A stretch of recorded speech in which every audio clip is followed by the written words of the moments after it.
Hello friends, how are you? Welcome all of you in my channel G.V.B Brahmagyan. Today we will discuss subconscious mind power. How to use the hidden power of your subconscious mind. This subject is written by James Thompson.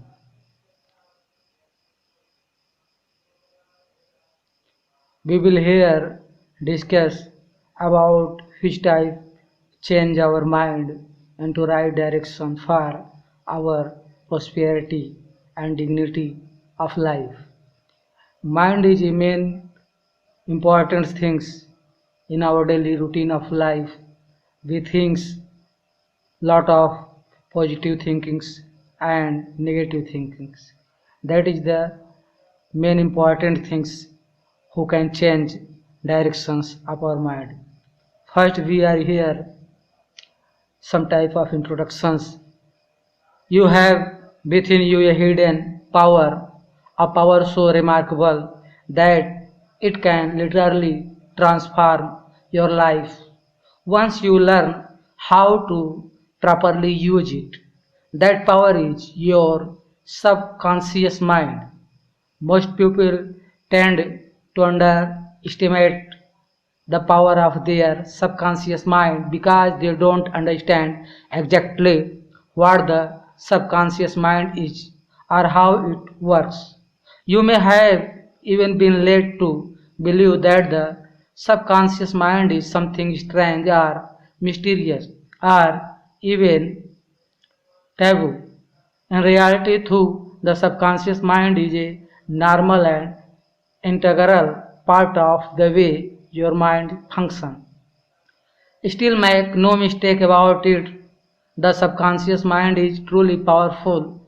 I call it a hidden power because most people don't know how to use it. But in this book, I am going to show you how to use this hidden power to transfer your life.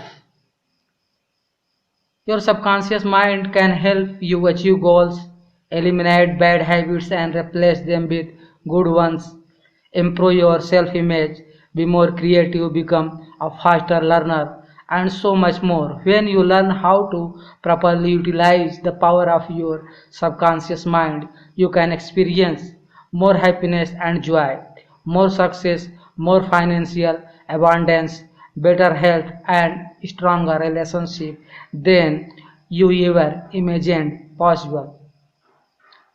We are going to explore what the subconscious mind is, how it works, and how to work with it to reprogram it to be your partner in creating the life you desire. But before we begin, let me offer an important clarification on something that often confuses people who we talk about the conscious mind and the subconscious mind.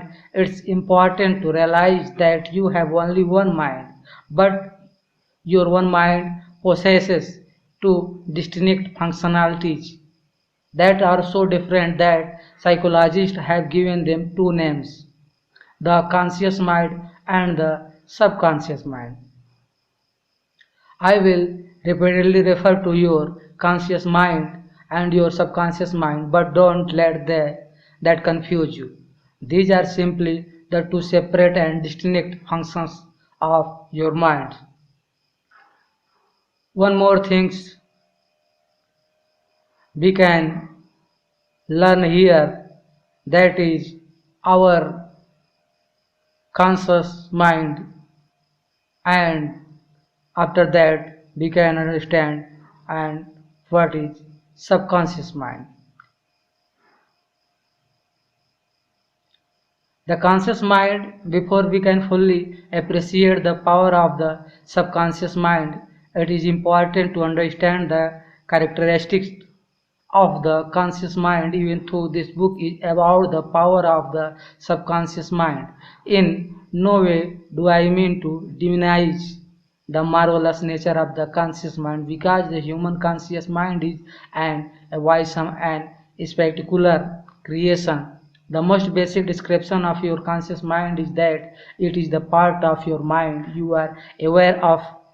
It controls your voluntary thoughts and functions. For example, right now, I want you to raise your left hand in the air. That's a voluntary function which is controlled by your conscious mind.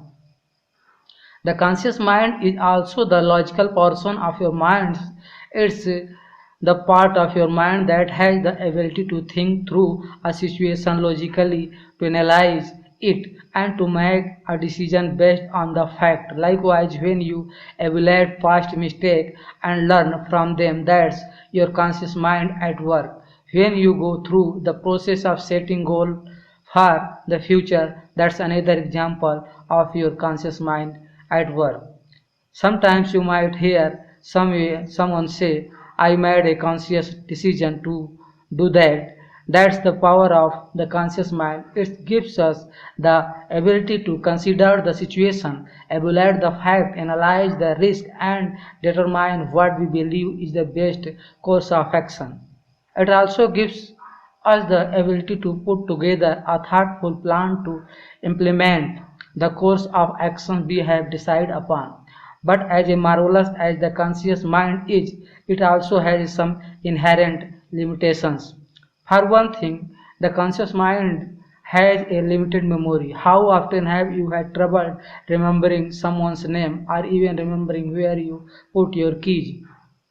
Those are examples of the limited memory of the conscious mind. Another limitation of the conscious mind is that it can do only one thing at a time. Lift it tries to do more than one thing at a time. It has to switch back and forth very rapidly. An example might be reading while someone is talking to you. At any given instant, your conscious mind can focus what you are reading, or it can focus on listening to what's being said to you, but it can't focus on both at the same time. As the word conscious implies, the conscious mind can't do anything that it is not consciously focused on at any specific moment, and that's where the subconscious mind comes into play. So let's switch gear and look at the subconscious mind in the next topic. The subconscious mind, whereas the conscious mind is the portion of your mind that you are aware of, the portion of your mind that you are unaware of is called your subconscious mind. The subconscious mind is one duty 24 hours a day, and it can handle an unlimited number of functions at the same time. It is like a computer running in the background of your mind, constantly controlling your involuntary functions, emotions, and habits, whether you are wide awake or sound asleep.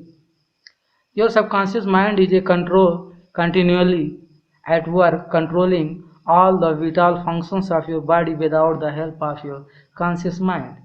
You don't have to consciously think to breathe, to make your heart beat, to digest your food, to blink your eyes, and so on. Your subconscious mind handles all of that for you around the clocks, whether you are asleep or awake. Your subconscious mind is constantly communicating with every cell in your body, receiving input from those cells and sending instructions to them. The subconscious minds also handle all of the routine tasks that you had to learn through a painstaking process with your conscious mind. A classical example is the task of learning to drive a car. Think back to when you first learned to drive a car. At first, you had to think consciously about everything you did. I remember teaching my daughters to drive a few years ago. I had to say, think like now we are going to turn right at the next street. I want you to take your foot off the gas. Now turn your right blinker on. Put your foot on the brake. Start turning the steering wheel to the right. Now straighten up the steering wheel. Take your foot off the brake and put it back on the gas. In other words, she had to consciously think and be consciously instructed on every move to make. But once But once she went through the conscious learning process, neuropathways were formed in her brain, and gradually her subconscious mind took over, so she didn't have to consciously think about every moment or actions. And today she is an excellent driver, and most of her driving is totally controlled by her subconscious mind. The same process applies to most of the things you have consciously learned to do: riding a bike, trying your shoes, swimming, you name it. These are all examples of things you had to learn how to do consciously through a painstaking process. But once you went through the conscious process, the subconscious mind took over, and now you can do those things without consciously thinking about them. The reason your subconscious mind learned to do those things is because you did them repeatedly through your conscious mind. Repetitions is one of the key for programming the subconscious mind. Remember the importance of repetitions, because we will come back to it later in the topic of. Here are some other characteristics of the subconscious mind. I mentioned in the previous chapter that the conscious mind is the logical part of your mind. Well, the subconscious mind is the emotional part of your mind. It is the source of all our emotions, including love, hatred, happiness, sadness, jealousy, envy, anger, and joy. Just like repetitions, emotions is also one of the key for reprogramming the subconscious mind. Another thing I mentioned in the previous about the conscious mind is that the conscious mind has a limited memory, but that's not the case with the subconscious mind. The subconscious mind has a virtually unlimited memory. In fact, everything you have experienced in your life from the moment you were born is present in the memory bank of your subconscious mind, including every sight you have ever seen, every sound you have ever heard, and every emotions you have ever experienced.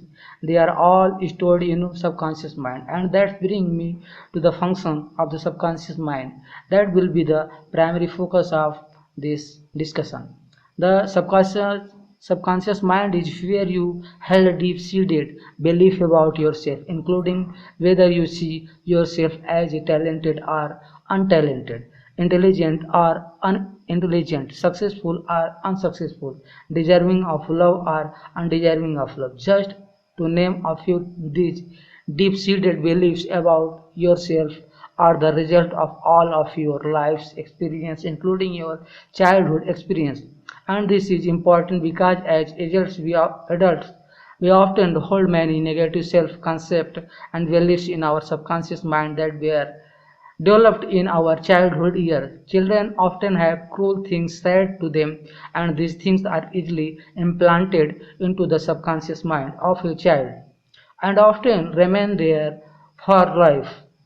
These cruel statements made to children may be said by classmates, siblings, or even parents and teachers. Here are some examples: you are fat, you are ugly, you are stupid, you are lazy, you will never amount to anything, you can't, you can't do anything right. I could go on, but you get the idea. When statements like these are said to a child repeatedly and with emotion, these negative beliefs are easily programmed deeply into the child's subconscious mind, and the subconscious mind accepts these negative statements as fact. And it is not just a childhood's experience that can negatively program your subconscious mind. Negative adult experience can do the same things, and regardless of when the negative programming occurs, the effects on your life can be dramatic. Here's why: the beliefs about yourself that you hold deep in your subconscious mind have tremendously effect on the reality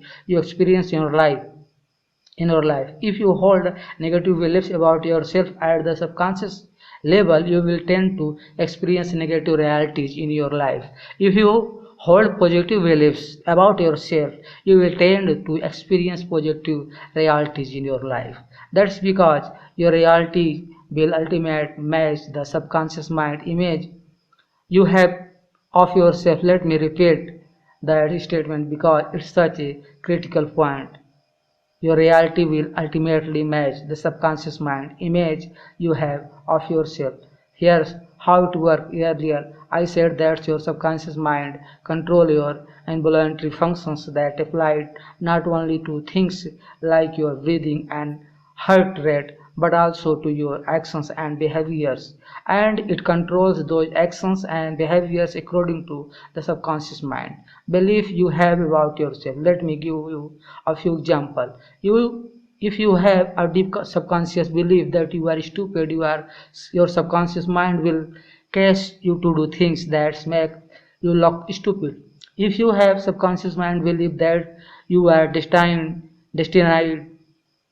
to be poor or that you don't deserve to be wealthy, your subconscious mind will cause you to mishandle money or to be drawn toward the circumstances that keep you poor because that's where your comfort level is.